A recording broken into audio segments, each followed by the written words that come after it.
Hey, hi, welcome to another podcast about fasting. And what makes today's podcast interesting is that I have also fasted today. That is to say, after 10 p.m. Yesterday, Friday night, I haven't had any food at all. It is 4:09 now, and I haven't yet had anything. Hopefully, I can keep this up for the entire day. That's the idea.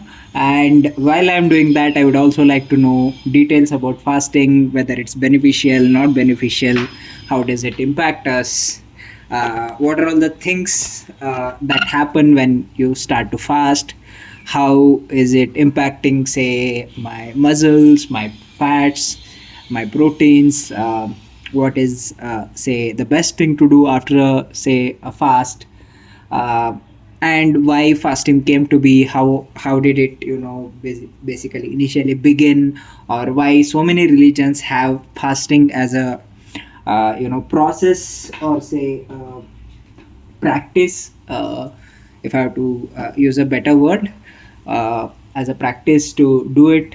Often many religions we see that it is there. Why is that? I would like to understand pretty much everything and anything about fasting today. So let's begin. Allow me a second to turn on the AI. Hey, hi. So I would like to understand in little bit detail as to what actually is fasting, like what are all the different kinds of fasting that are there. Uh, just a basic about that, and what are all, say, what happens when we fast. Uh, Maybe a little bit detail of that, but first about, say, what are the different kinds of fasting that are available.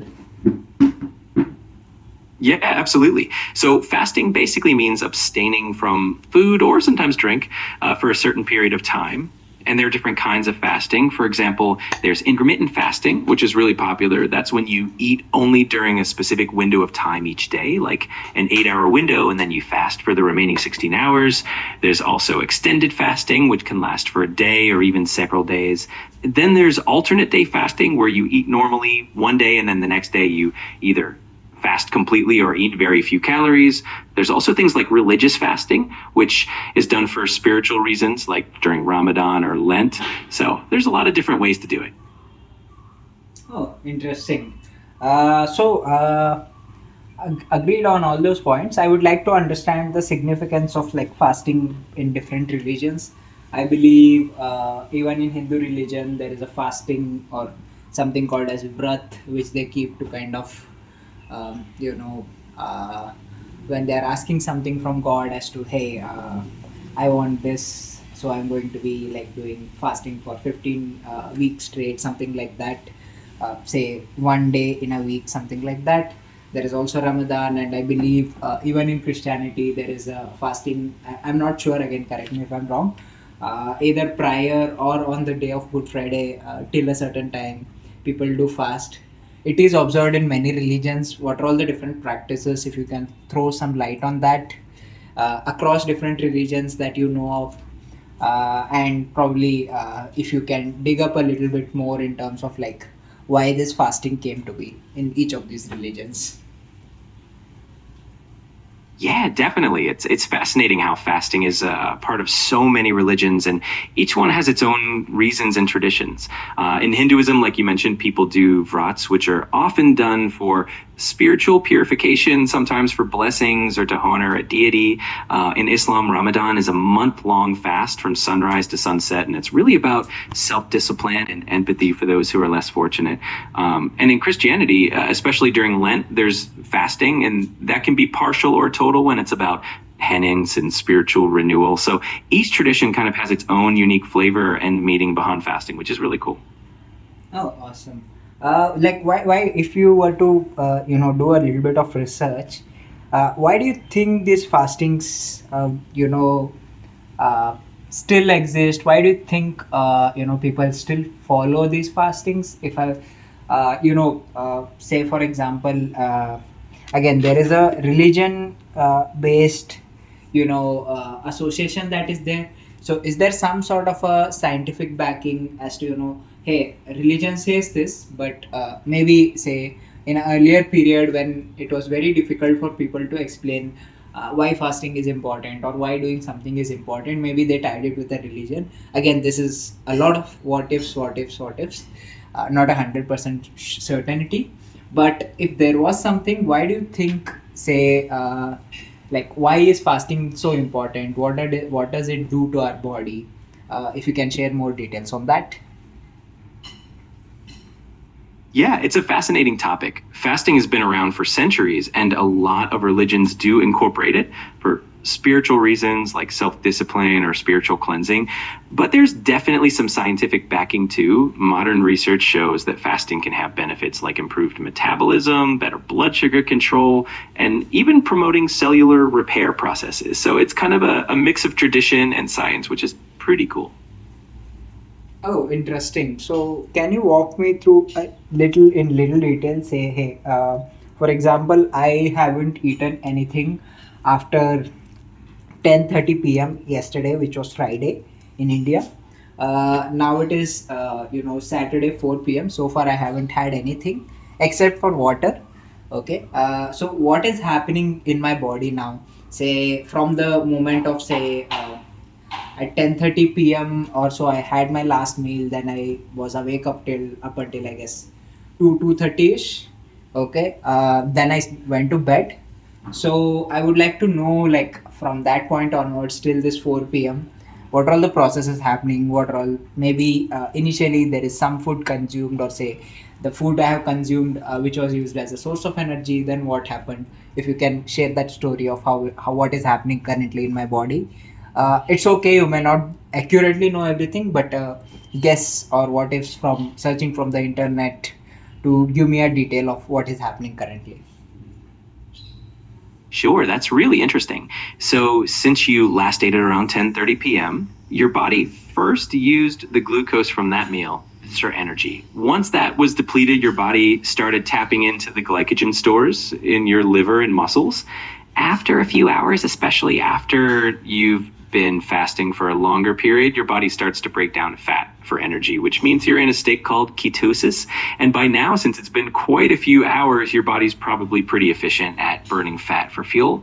You might also experience a bit of a dip in blood sugar, but your body compensates for that by releasing stored energy. So it's pretty fascinating how your body adjusts during a fast. Okay, now tell me about the glycogen stores. Is it important to maintain those glycogen stores? What happens, say, once the glycogen stores kind of deplete? Is it good to deplete them? Tell me more about that. Yeah, glycogen stores are pretty important. They're basically your body's quick access energy reserves stored in your liver and muscles. When you haven't eaten for a while, your body taps into these stores to keep your blood sugar stable and to fuel your activities. Once glycogen stores are depleted, your body shifts to burning fat for energy, which is that state of ketosis we talked about. It can actually be good to deplete glycogen stores occasionally, like during intermittent fasting or exercise, because it encourages your body to use fat for fuel and can improve metabolic flexibility. Plus, when you do eat again, your body replenishes those glycogen stores. So it's a nice little cycle that keeps everything in balance. Okay. So essentially, the only benefit is that fat starts burning. Okay. So how do I know that ketosis has begun? Are there any sort of indications, say, the color of the pee I do, or maybe my poop, or say I'm feeling little weak? Anything it could be, right? What are all some indications that give me that, hey, ketosis has begun? Yeah, there are a few signs that can hint that you're in ketosis. One of the big ones is a change in your breath, which some people call keto breath. It can have kind of a fruity or acetone like smell, and that's because of the ketones your body's producing. You might also notice changes in your energy levels. At first, you might feel a little bit of fatigue as your body adapts, but then a lot of people actually record more stable energy and mental clarity once they're fully in ketosis. Um, Another thing is that some people do notice a change in their urine, like the smell might be a bit different because of the ketones being excreted. And of course, if you're really curious, you can always use ketone test strips, which can measure the ketones in your urine and give you a pretty clear answer. Oh, that's quite interesting. How much do you think these ketone strips cost?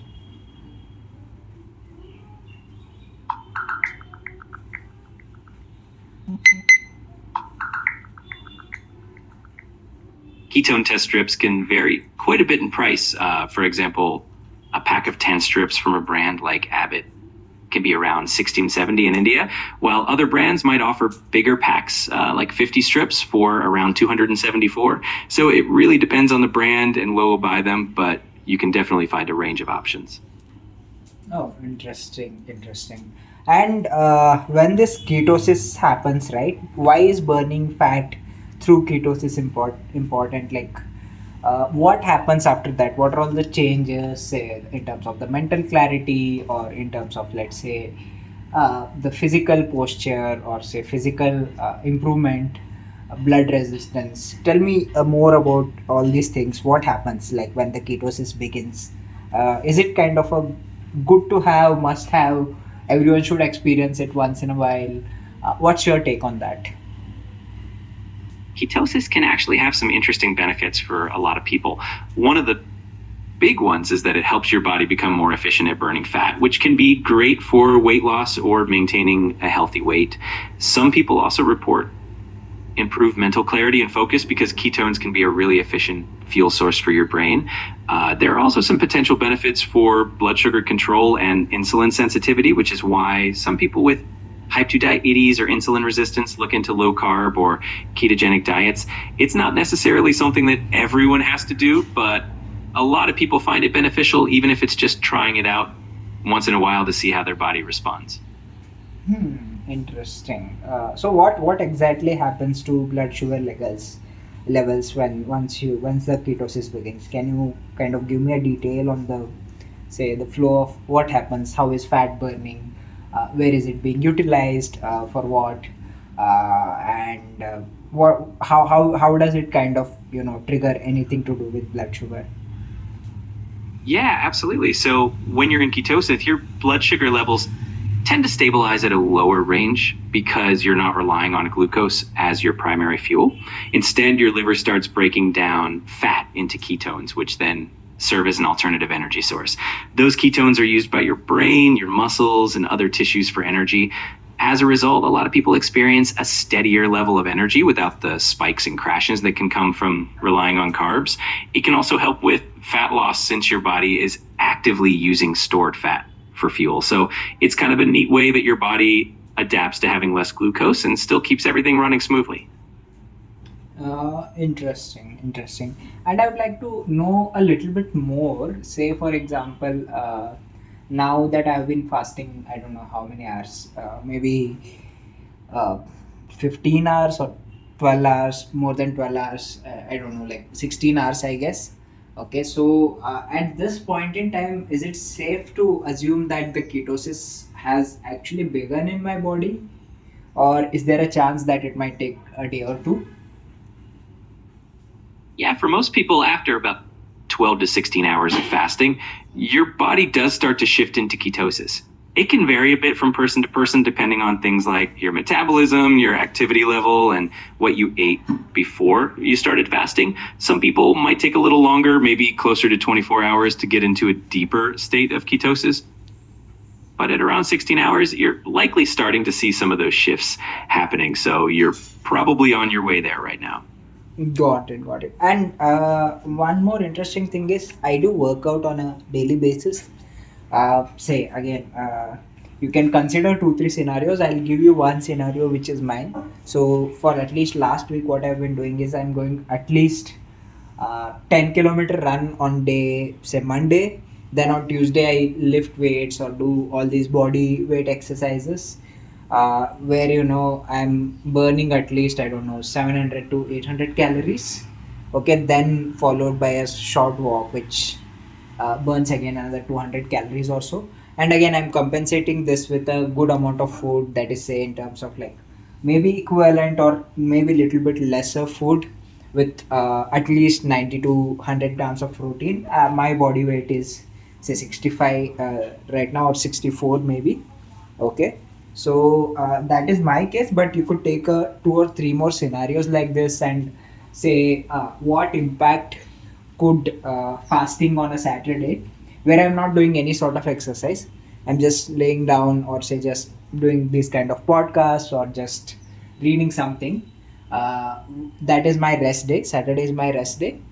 Monday, Tuesday, Wednesday, Thursday, the alternate cycle follows, wherein say Monday I'm running, Wednesday again I'm running, Tuesday I'm doing the weight exercises in terms of body weight, or the weights I lift, or the pull-ups, all these things. Again Thursday I'm doing the same. So this is how my cycle works. So is it good to fast on Saturday, or it is not good, or will it have an impact on some sort of impact on my muscles that I'm building, or it is a good practice to do? A is that question. B is, if there were a different scenario, you can imagine, say, someone who is very lethargic, doesn't do any activity, he fasts or she fasts, then what could be the case scenario? Both these cases you can probably tell me.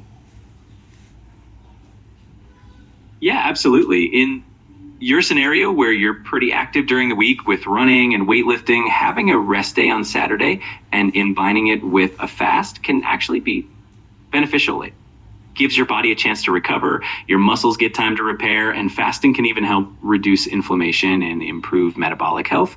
Since you're getting enough protein throughout the week and you're active, you're supporting muscle growth, and a day of fasting won't really harm that progress. If anything, it might help with overall recovery and metabolic flexibility. Now, for someone who's more sedentary and not as active, fasting can still have benefits like helping with insulin sensitivity, giving the digestive system a break, and potentially aiding in weight management.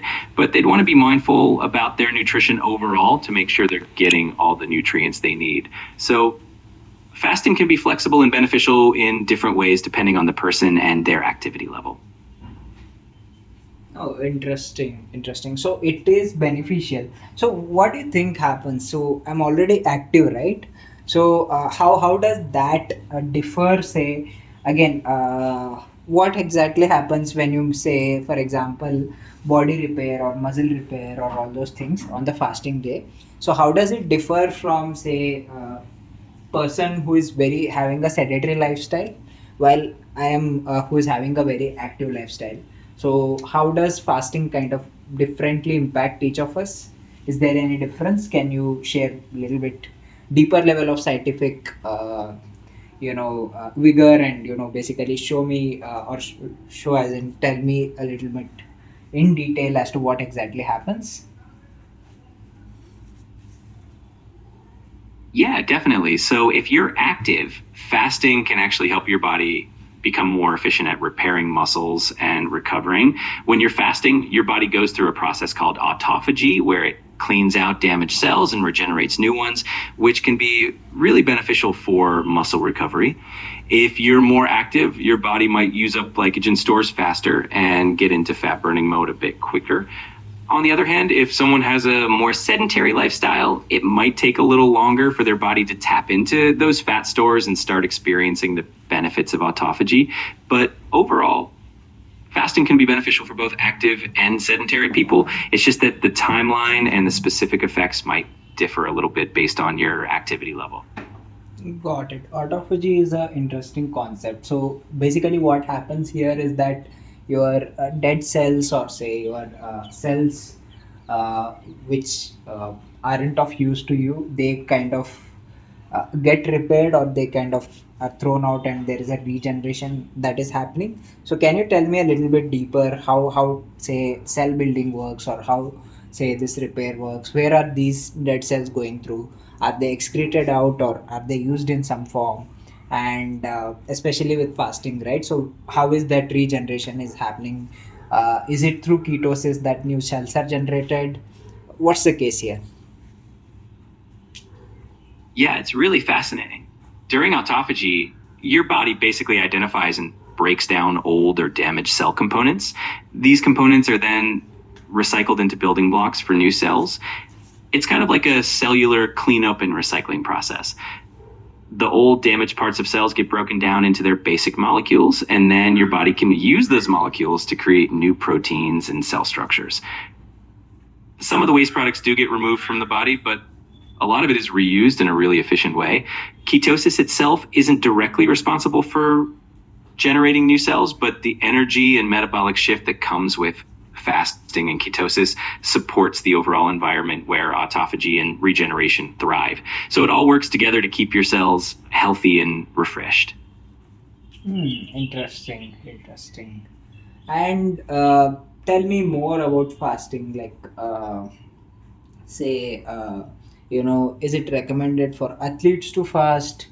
Who are like, again, what I'm doing is I'm having a pretty active lifestyle, but there are ultra athletes, etc. So, you think is there they would also benefit from fasting, or given their aims in terms of say getting a 100-meter in 11 seconds, 12 seconds, whatever, or say getting a marathon under 2 hours, or say 2.2 hours 10 minutes, something like that.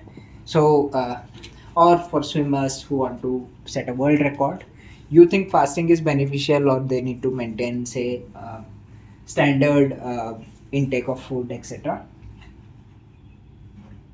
Yeah, that's a great question. It really depends on the athlete and their goals. Some athletes, especially endurance athletes, do find fasting or training in a fasted state beneficial because it can help their bodies become more efficient at using fat for fuel, which is super helpful in long distance events. But for athletes who need quick bursts of energy, like sprinters or those setting world records, they usually focus on maintaining a steady intake of nutrients to keep their energy levels high. Ultimately, it's about finding the right balance. Some athletes do intermittent fasting during their off season or lighter training days to get the benefits of autophagy and metabolic flexibility while still making sure they have enough fuel for their peak performance times. Got it. Interesting. So another thing, what happened is, as we were speaking, I've been fasting for about some time now, 16, 17, whatever maybe the hours that is there. My stomach made that sound when you are hungry. Okay, so why does that sound come out? So what does that mean? How is it some sort of indication? What exactly happens when that sound is produced by your stomach? Oh, yeah, that sound is pretty common, and it actually has a fun name. It's called borborygmi.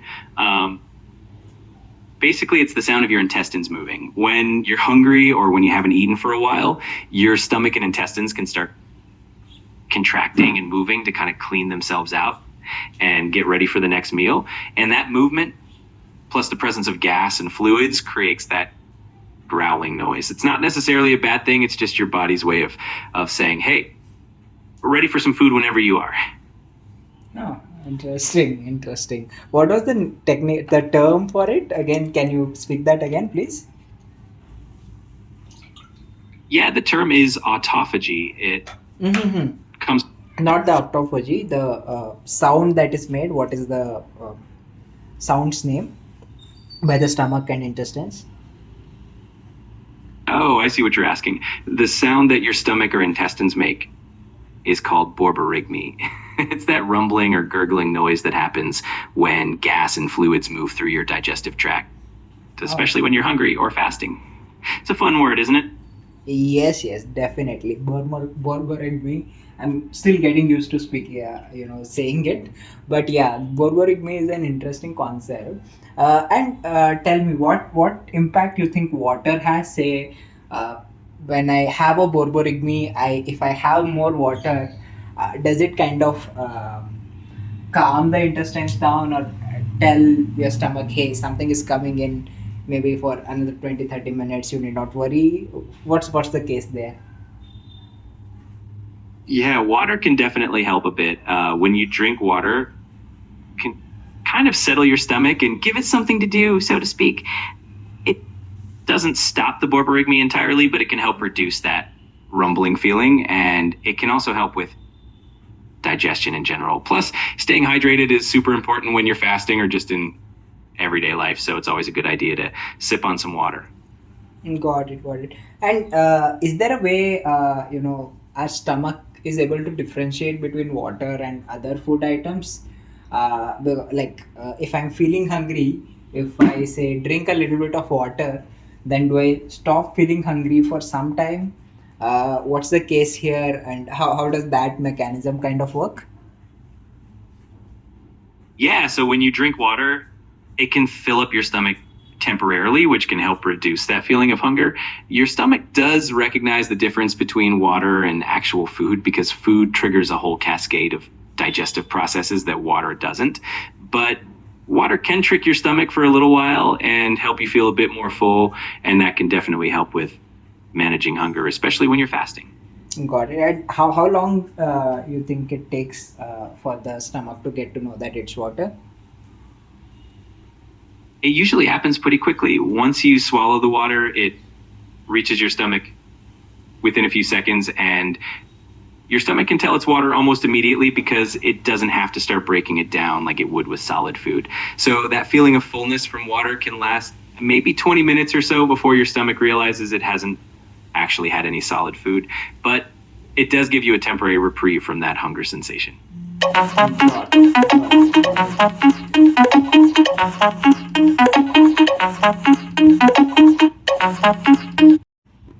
Yeah, to begin with, like apart from the water that is there, how do you think one should basically break the fast? What do you think is recommended? Hey, again, I'm, telling, say, depending on the kind of routine the person has, right? Say, for example, someone might just get up tomorrow, slowly and then have some food and then break the fast, while someone like me who's planning to do a half marathon of sort, what kind of food I should intake before going for that marathon. After getting up tomorrow, what should my routine be? And someone like an ultra athlete who does, like, I don't know, 46 kilometers or 100 kilometers, or just does a lot of workout, what do you think their routine should be when they're breaking the fast? Yeah, breaking a fast can definitely vary depending on your activity level. For someone who's easing into the day, starting with something light and easy to digest, like some fruit or yogurt, can be great. For someone like you who might be planning to run a half marathon, it's important to have a balanced meal that includes some complex carbs, maybe some protein, a little bit of healthy fat to give you energy and keep you fueled for that run. And for ultra athletes, they usually need a more substantial meal, making sure they get enough carbs for that long lasting energy, lots of hydration, electrolytes, and definitely protein to support their muscles. So it really comes down to tailoring it to your specific needs and making sure you're giving your body what it needs for the activity you're planning. Got it, got it. Interesting, interesting. So, one more question here. So, now we have talked what happens in the body in terms of like ketosis, etc. There are many organs which were, say, on a day-to-day basis working every day, right? Ensuring that your food is digested, your intestines, all those things. So they are kind of getting a break for a day because I'm doing the fasting today. So, what do you think is benefit to these organs? Do they kind of have a detox because I haven't had any food? Like, you can talk about all the organs involved and how it kind of impacts them. Yeah, fasting can definitely give your digestive system a bit of a break. Your stomach, intestines, liver, and pancreas all get a little rest since they're not constantly working to digest and process food. This downtime can help with cellular repair and even reduce inflammation. The liver, for example, gets a chance to focus on detoxifying the body rather than metabolizing food. Overall, it can be a nice reset for your digestive organs, letting them recover a bit and function even better once you do start eating again. Oh, this is interesting. In fact, I would like to understand, say, on a non-fasting day, when I eat different food items, how does it flow? Say, for example, first it comes to stomach, then some certain chemicals are released. Then what happens? Can you tell me again if there is a variation in terms of if the food is more of protein, then different set of chemicals. If it is purely carb, then different set. If it is just glucose or say something like sugar, what happens? If you can tell me a little bit more about that. Absolutely. So when you eat, the process starts in your mouth with enzymes in your saliva beginning to break down carbs. Once the food reaches your stomach, acids and enzymes get to work breaking down proteins. If you've eaten carbs, they start to break down into sugars. Then the partially digested food moves into the small intestine, where different enzymes from the pancreas and bile from the liver help break down fats, proteins, and carbs even further. If you're eating something sugary, it gets absorbed pretty quickly and can cause a spike in your blood sugar, prompting insulin release from the pancreas. If it's protein, your stomach and small intestine break it down into amino acids, which are then absorbed and used for building and repair. Fats get broken down into fatty acids and glycerol with the help of bile, and they get absorbed a bit more slowly. It's a really intricate process, and your body does an amazing job of handling all these different nutrients. Interesting, interesting. And I would also like to understand generally, in terms of fasting, if I were to go ahead and do this fast for 3 or 4 more days, what do you think, like after how many days you think I won't be able to fast, for a lack of better word, or say, what is generally recommended? How many days you think I can fast? It really depends on the individual and how your body responds. Some people do intermittent fasting where they fast for about 16 to 24 hours at a time, and that can be done regularly. If you're considering longer fasts, like several days, it's always a big idea to consult with a healthcare professional just to make sure everything is safe and that you're getting all the nutrients you need. Some people do extended fasts for several days under medical supervision and do well, but it really comes down to listening to your body and making sure you feel good and stay safe. Got it, got it. No, generally, what is the world record for fasting currently?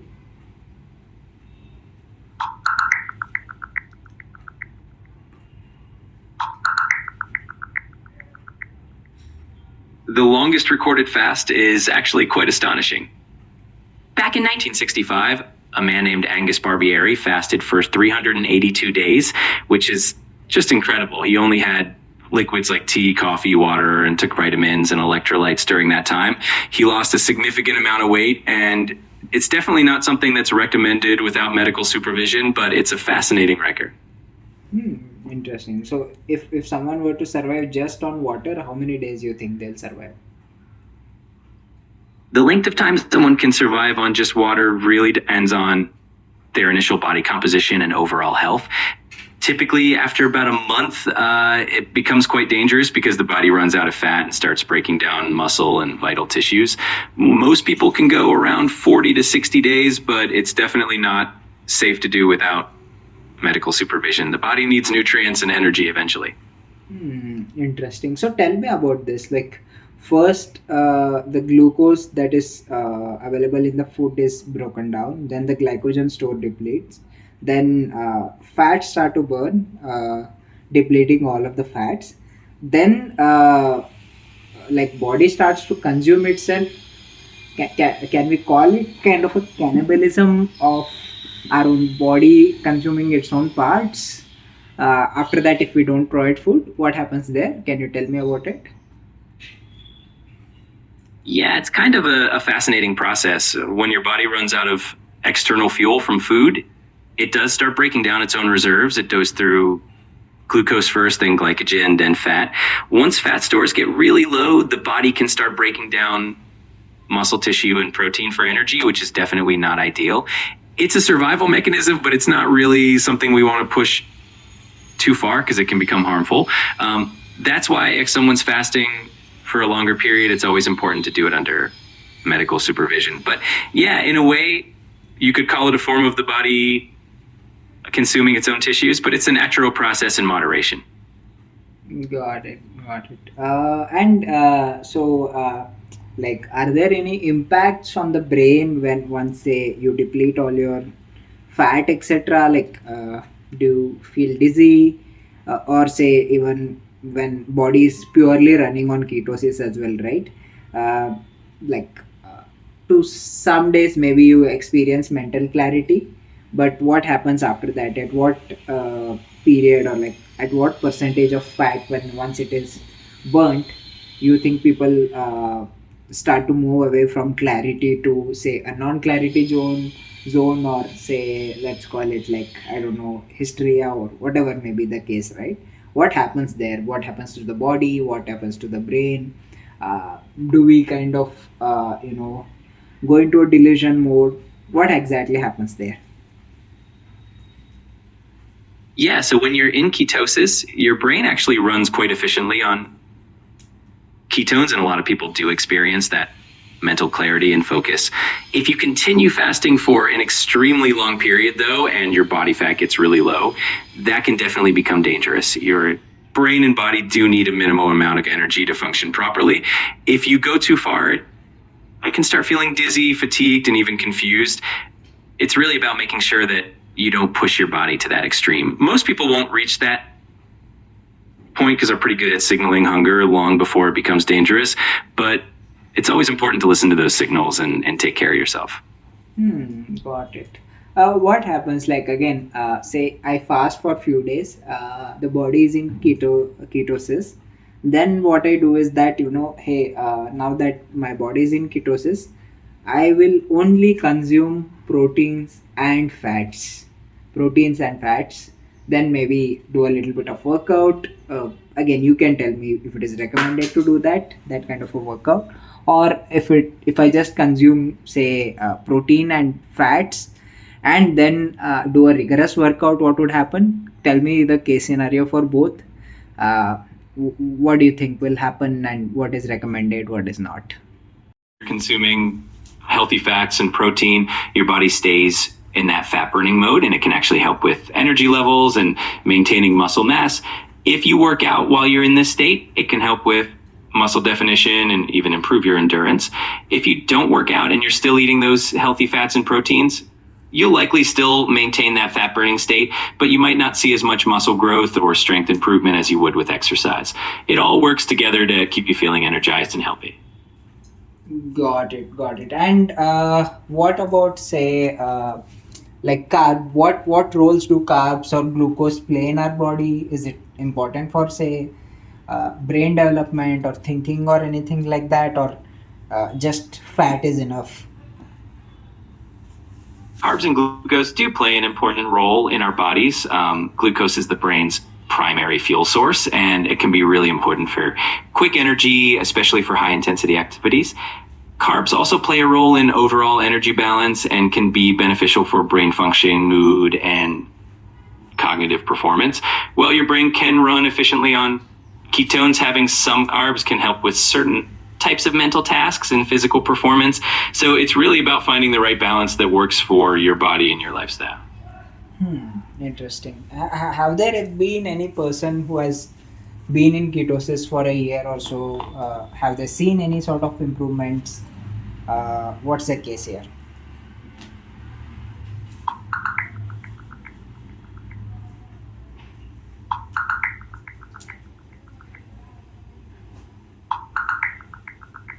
People who've stayed in ketosis for a year or longer have reported various outcomes. Some have seen improvements in conditions like epilepsy, better mental clarity, and weight loss. However, there are also potential risks like increased LDL cholesterol, possible nutrient deficiencies, and in some cases, kidney stones. There's also some research suggesting that very long-term ketosis could affect heart and kidney function. So it's definitely something that should be monitored by healthcare professionals to make sure it's the right fit for someone's individual health needs.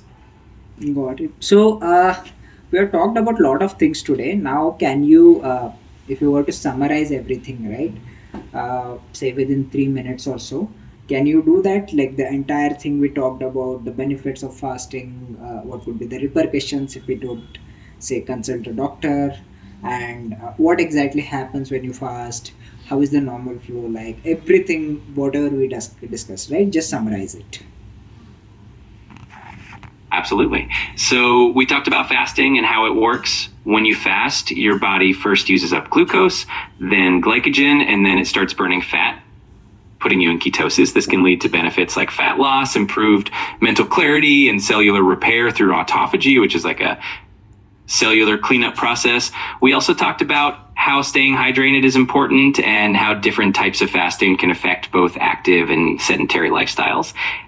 It's important to approach fasting carefully, especially for athletes or if you have specific health goals, and always good to consult a doctor if you plan on doing it long term.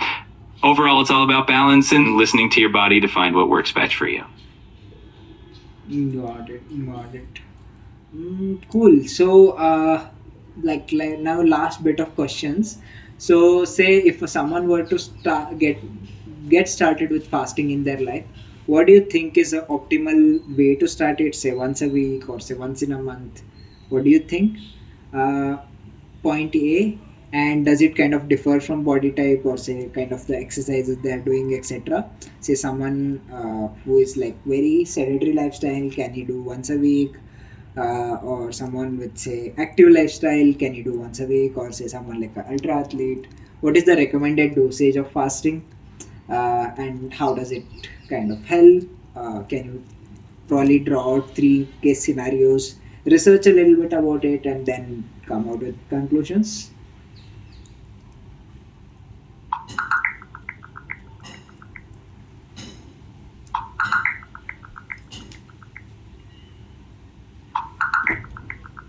Intermittent fasting can definitely be customized based on your lifestyle and body type. For someone just starting out, a common approach is something like a 12-hour fast where you simply extend the time between dinner and breakfast. As you get comfortable, you can try something like the 16-8 method where you fast for 16 hours and eat during an 8-hour window. For people with sedentary lifestyles, starting with a once a week fast can be a gentle introduction. For more active individuals, athletes, they might experiment with different fasting windows depending on their training and recovery needs. It's definitely a flexible approach, and it's always good to listen to your body and adjust as needed. Yeah, you just talk about intermittent fasting. Can you talk about say the full fasting for a day or something like that as well? What is the recommended thing?